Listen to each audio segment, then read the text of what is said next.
Sarah Martinez drove the same dark road every night for 3 years. She thought she was alone out there. She was wrong. The figure standing in the middle of Miller's Road had no face, just a pale, blank oval where features should have been. When she swerved around him at 60 miles per hour, he somehow appeared again, miles ahead, waiting. But here's the part that will make your blood run cold. When Sarah finally made it home and checked her rearview mirror, there was someone sitting in her back seat. The car had been locked the entire time, and this morning, she found muddy footprints leading from the street, straight to her front door. Tonight, something is watching her house, and it's getting closer. Sarah Martinez thought she knew every shadow on Miller's Road. She'd driven that desolate stretch of asphalt for 3 years, every single night after her shift at the diner. 2 lanes of cracked concrete, stretching through miles of nothing. No streetlights, no houses, just endless pine trees pressing in from both sides like silent witnesses. But tonight felt different. The darkness seemed heavier somehow, thicker. Her headlights carved a weak tunnel through the black. But beyond that pale circle, the world simply vanished. Sarah's knuckles were white against the steering wheel.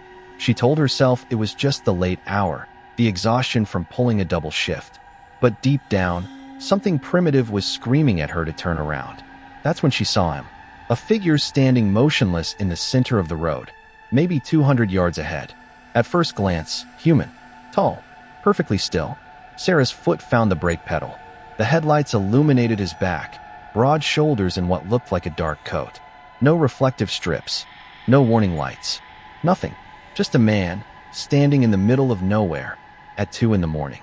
Sarah rolled down her window an inch. The night air rushed in, carrying the smell of pine needles and song.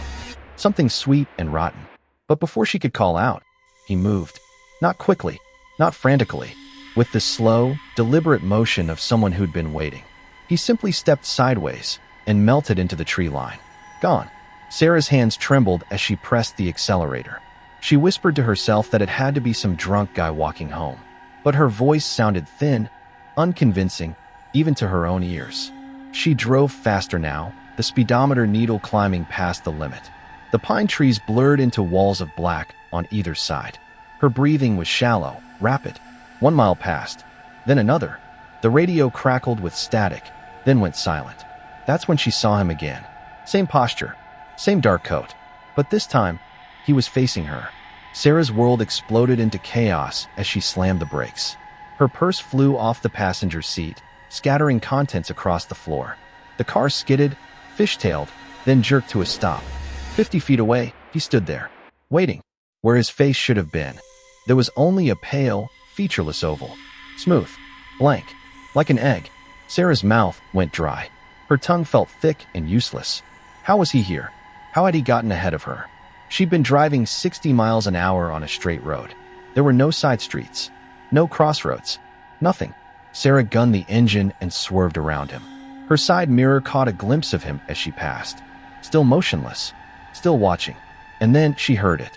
Even through the closed windows, over the roar of the engine. A sound like furniture being dragged across a wooden floor. Long, slow, deliberate. The sound of something heavy being pulled. Sarah didn't look back. She couldn't look back. Her foot stayed planted on the gas pedal until the streetlights of downtown finally appeared. Civilization. Safety. Witnesses.